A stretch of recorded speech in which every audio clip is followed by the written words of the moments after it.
Hello, friends. I'm Dr. Vivek, and today we are going to discuss a very important play by Arthur Miller. Name of the play is All My Sons.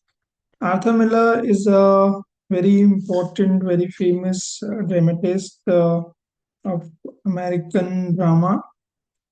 So, Death of the Salesman, he wrote. You might know about it. So, let's get started. Joe Taylor. In All My Sons, Joe Taylor is a important character. Is a successful businessman.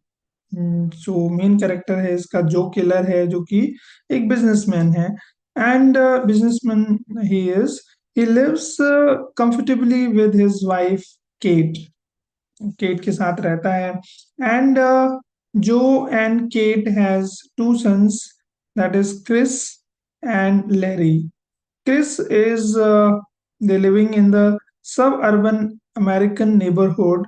They have only one sadness in their life. उनकी जो killer और cat husband wife की और family की एक एक ही दुख है बस the sadness is the loss of their other son Larry उनके दो सन हैं जैसे मैंने कहा जो और केट के Chris and Larry and Larry is who went missing in Second World War Second. Who is missing? The he is not known, and family is worried about Larry. So it is shown in the play. After 3 years later, इस तरह से 3 साल गुजर जाते हैं. Larry नहीं मिलता है, मिसिंग है. After 3 years later, Kate still clings to the hope that her son is alive. Actually, Larry मर चुका है. It was a suicide, and वो मर चुका है. एंड बट केट इस रियलिटी को एक्सेप्ट नहीं कर पाती. उसकी माँ जो है लेरी की रियलिटी को एक्सेप्ट नहीं कर पाती है कि Larry is dead.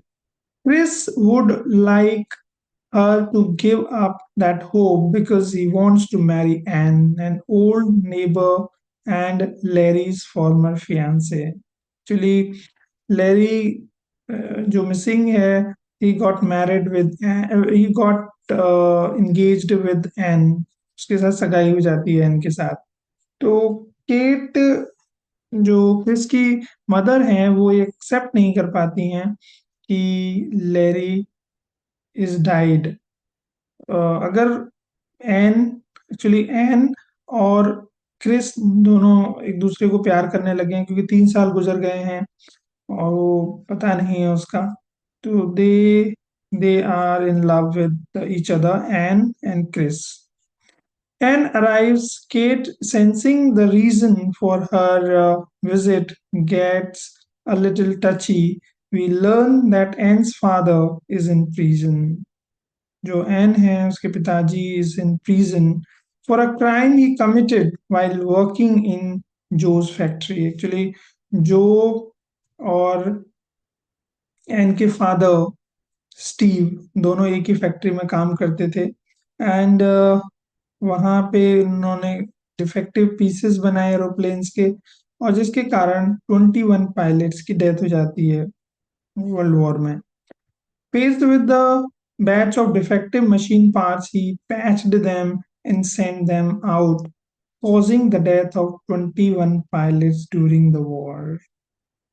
So here, because of the defective parts made by this factory of Joe and Steve, 21 pilots were died.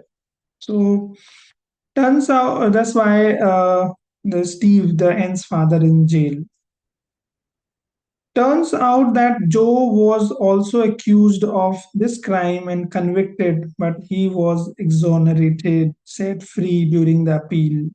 Steve Deaver went to prison. Joe returned home and made his business bigger and better. And now convicted तो जो भी होता है लेकिन appeal होती है उसमें वो फ्री हो जाता है, एक्सोनरेट कर दिया जाता है. वो ये कहता है सारा जो रीजन है, सारा जो भार है इसका, वो जो स्टीव पे डाल देता है। वो कह रहा है कि उस दिन जो शिपमेंट हुआ पार्ट्स का, तो वो बीमार था और वो नहीं जा पाया, तो स्टीव ने ही सारे पार्ट्स की शिपमेंट करी। तो इस कारण से झूठ बोल देता है और सारा दोष स्टीव पे डाल देता है, और स्टीव को जेल हो जाती है। और ऑन द अदर हैंड जो फ्री हो जाता है। Now what happens is, soon after Anne's arrival, her brother George follows straight from visiting his father in prison. अब एन का जो ब्रदर है जॉर्ज, वो अपने फादर से मिलने जाता है प्रिजन में। और स्टीव ड्यूअर जो है उसका फादर जॉर्ज का, वो जेल में है, तो जॉर्ज उसका बेटा है, वो मिलने जाता है। He knows that Chris has in mind and is totally against him marrying Anne. और जॉर्ज भी इस शादी के अगेंस्ट है। क्रिस और एन की जो शादी दोनों प्लान कर रहे हैं, उसकी शादी के अगेंस्ट है जॉर्ज।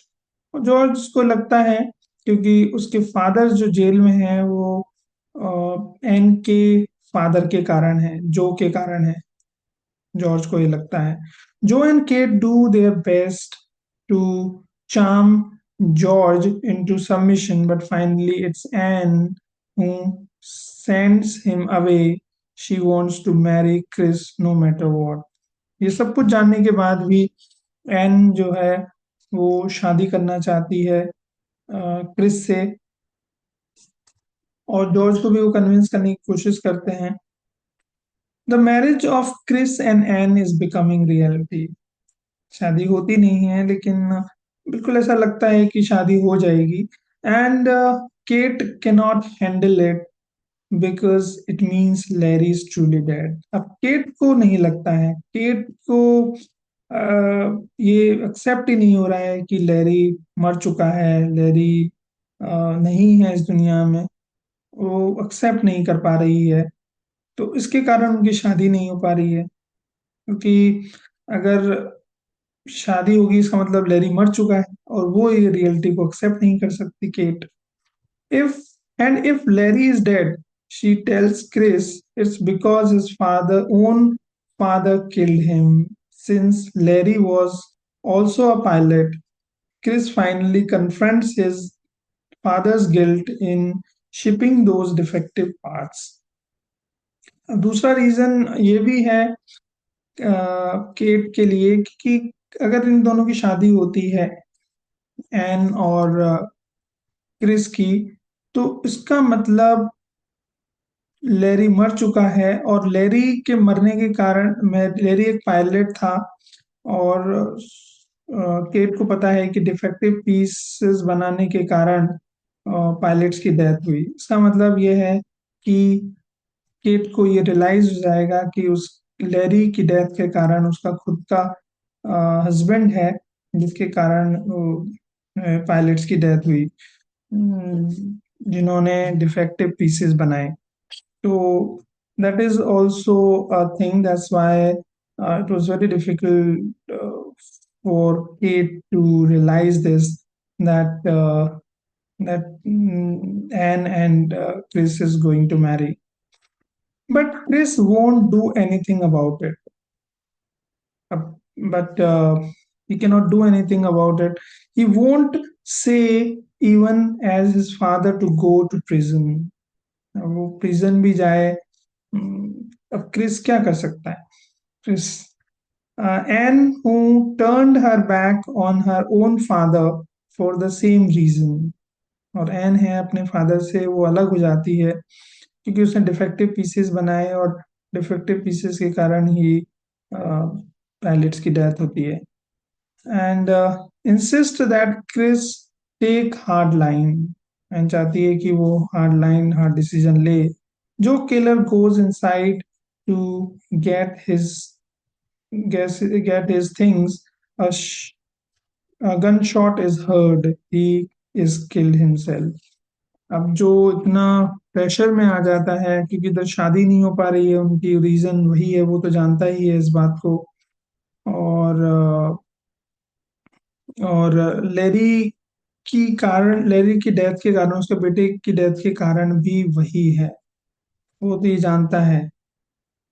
क्योंकि अब बीच में एक लेटर भी मिलता है जो कि लेरी के द्वारा लिखा गया था, और उसमें लेरी ने लिखा था कि अगर अगर अ,